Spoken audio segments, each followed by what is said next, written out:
So, Mike, tell us a little bit about the history of Brothers in Blood. Brothers in Blood deals with relationships between Muslim, Jewish and Christian characters. And it's set in Cape Town at a time when there was a particular vigilante group called the People Against Gangsterism and Drugs were very active. And it was seen to be led mainly by militant Muslim men. And as a consequence, there were pretty major tensions within Cape Town society between these major religious communities. So this play is kind of set against that backdrop. And what it tries to do, it tries to explore the othering of those that are different to, whatever religion we kind of hold dear.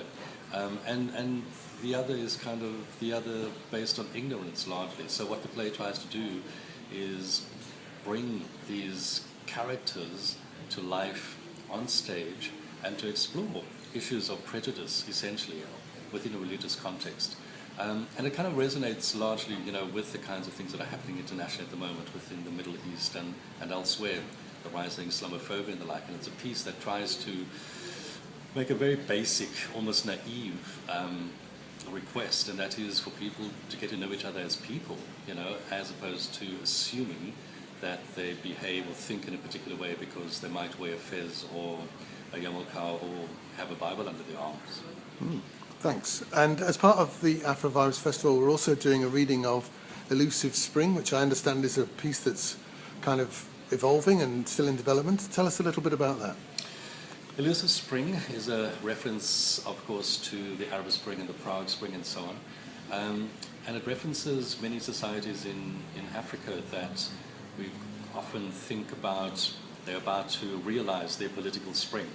And just when we think that they are going to get to a point of political emancipation and democratization and so on, then autumn sets in and very soon maybe a winter again. So spring is elusive, political spring is elusive in our continent. And over the last number of years, I've had the privilege of working across the continent, and I've been able to go to countries that are not only, the basket cases of the continent, but also countries that are constitutional democracies. And it's in those countries, like South Africa, where the struggle for democracy is still pretty intense.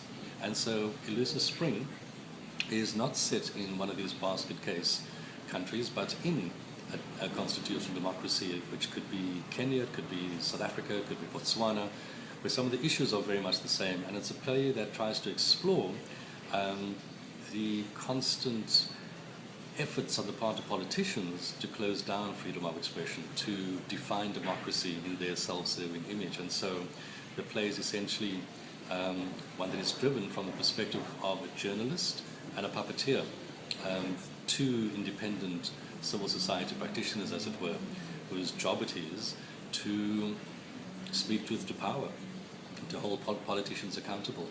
And through their experiences, the play kind of explores the extent to which democracy is in some ways under threat on our continent and in our constitutional democracies. And what must be done to make sure that we are constantly promoting and defending it. Great, thank you very much, and we look forward to being part of the Afrovibes Festival. Thank you. Thank you.